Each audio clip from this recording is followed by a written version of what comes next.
This is Andy Purewal for Boxing Social in association with Betfred. I'm delighted to be joined by Mr. Worldwide, Mr. Eddie Hearn. But you just treat me like a piece of meat, don't you? You do. It's like, there's Eddie. Like, I've just delivered for you 2 worldwide trending interviews. And now you've come, like, Oscar just did one for IFL. He didn't get yesterday. You did. And now you're here again. You're so hungry, Andy. I have to give you respect for that. But not too long, please. I'll try not to, but Eddie, you've got to try and make it free on the balance. And also, you've got a book out called Relentless, so I thought you'd admire it. Yes, this is true. And it's still available, actually. The hardback comes out next year. I think the audiobook's the one to choose, but, you know, nice present for Christmas. I'll remember that in case my dad wants it.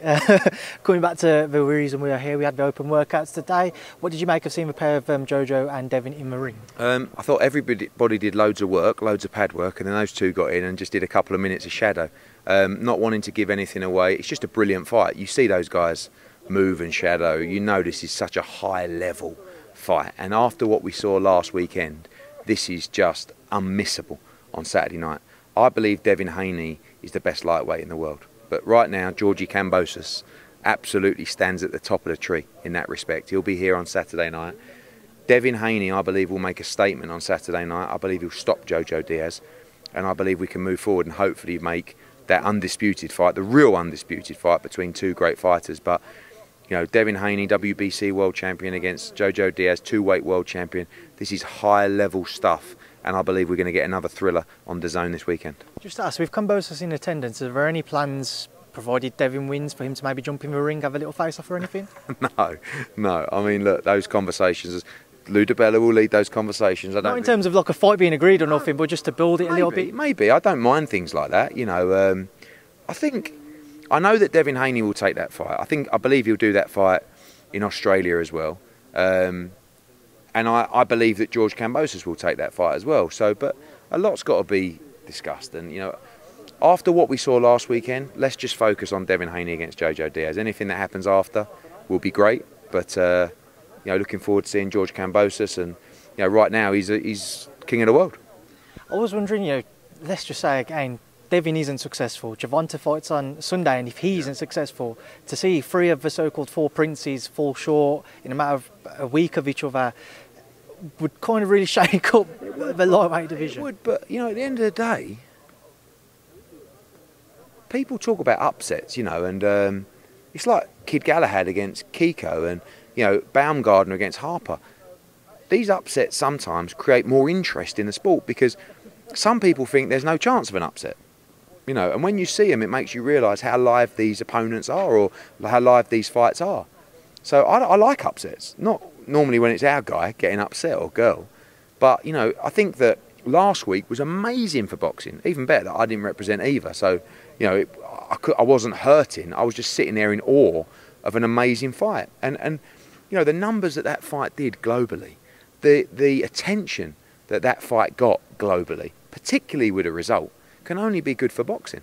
But we don't want to see an upset this weekend with Devin Haney. I mean, you know, I don't see Gervonta Davis losing anyway, but, you know, this is the fight. This is the fight of the weekend.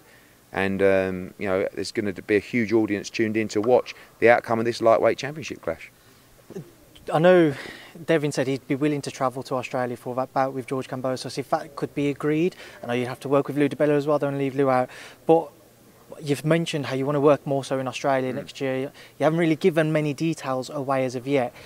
How much of a part to play does George Kambosos have in your strategy going into the Australian market? Well, he didn't have a plan in my, you know, so we already had a plan and a strategy. And, you know, it's pretty obvious, you know, Brock Jarvis, our recent signing, Dempsey McKean, Ebony Bridges, you know, we'd love to sign Sky Nicholson, who's about to turn professional as well. She's like a flag bearer for amateur boxing in Australia.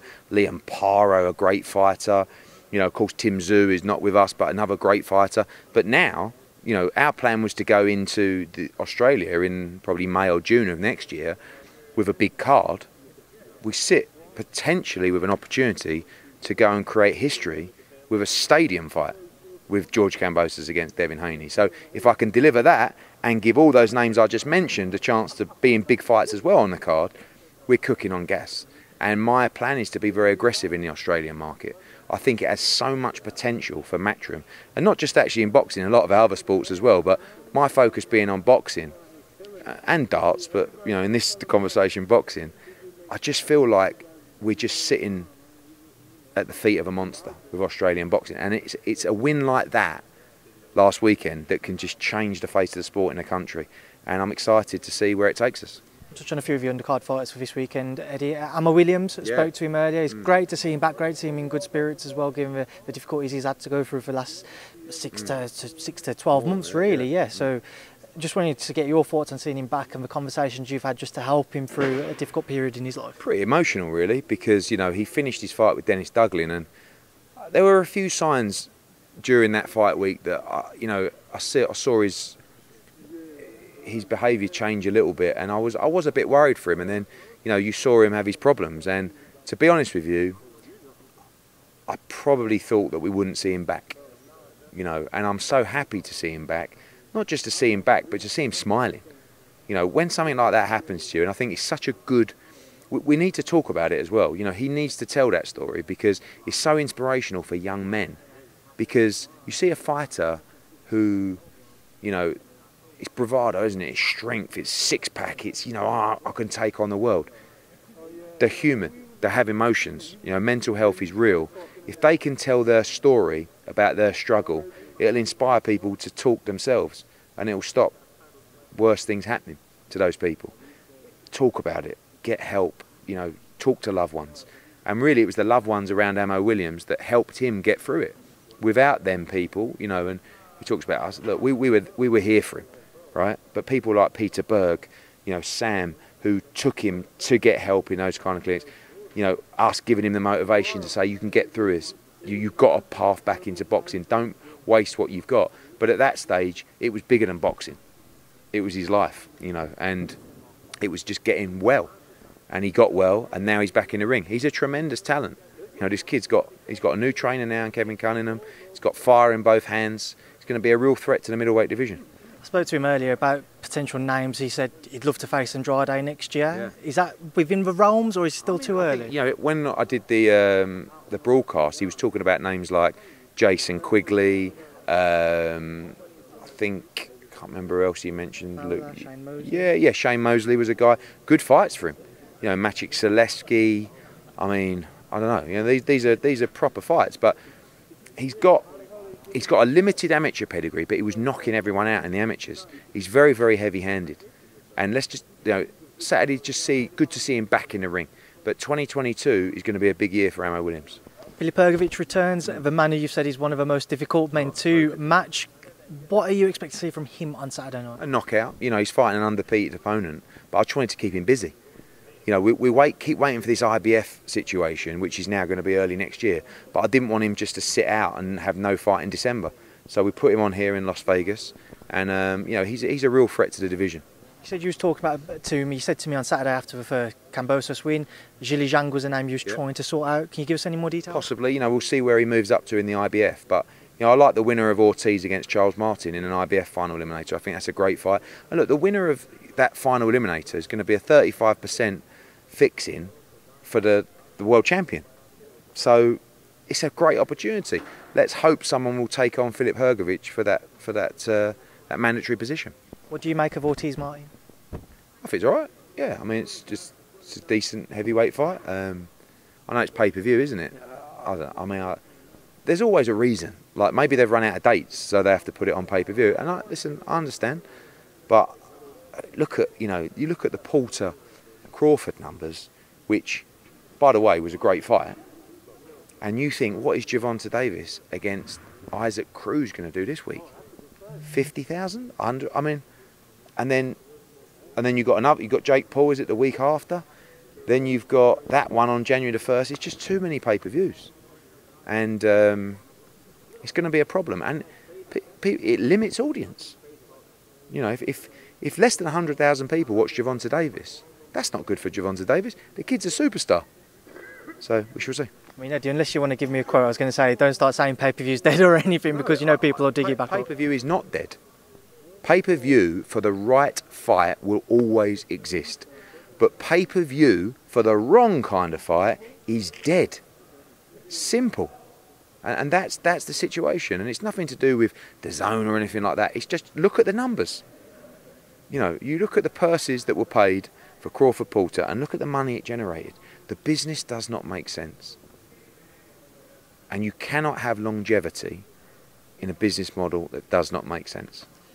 We saw Stephen Fulton overcome Brandon Figueroa on the weekend. Do you think you can make the MJ undisputed, or we'll make it tomorrow? I mean, look, Fulton's a brilliant fighter. That's a great fight, but you know, MJ's got a mandatory against Rios. We'd jump straight into the undisputed fight. See if they want to do it. Just going to get an update from you on Joshua USYK. Where do things currently stand? Nothing. Me and you talked less than 24 hours ago.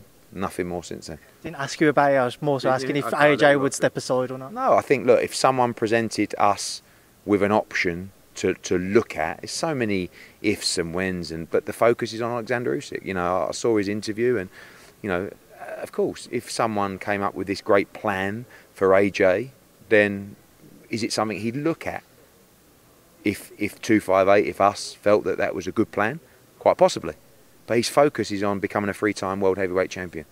And he's not in a mood to talk about step aside. So I don't really want to have that conversation.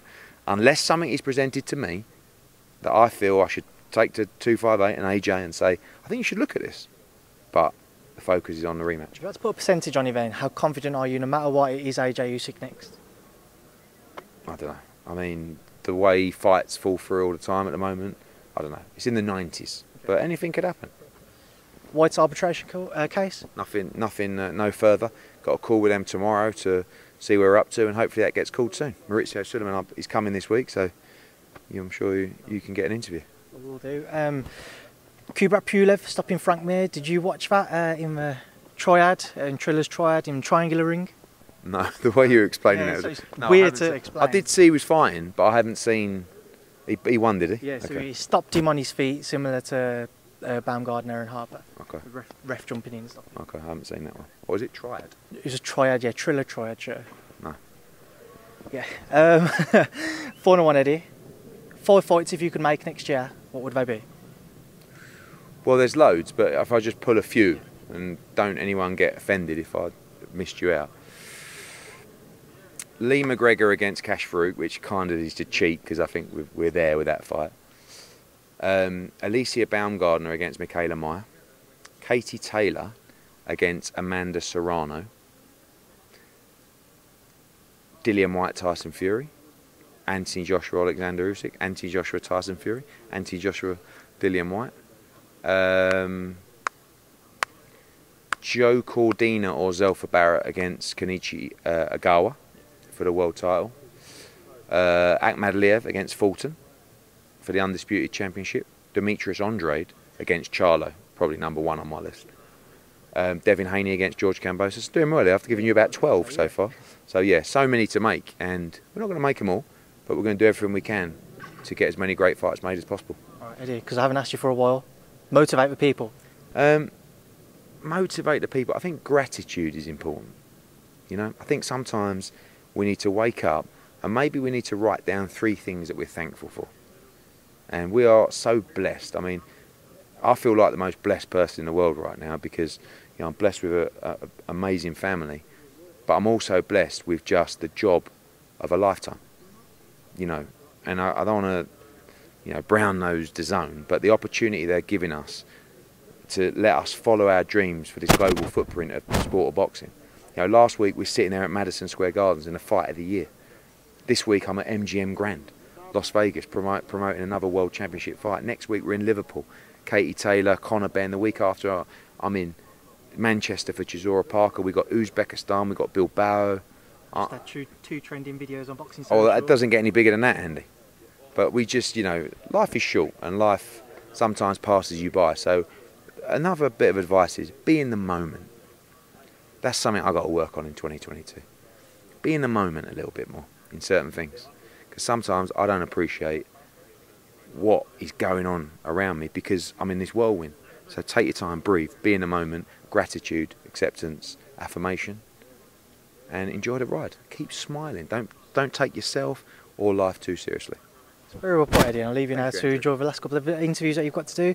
Hopefully this is trending video number 3. Depends on the title. I'll find something, Eddie. Nothing too bad. Okay. Eddie, it's good as always. Thank you. Cheers, mate.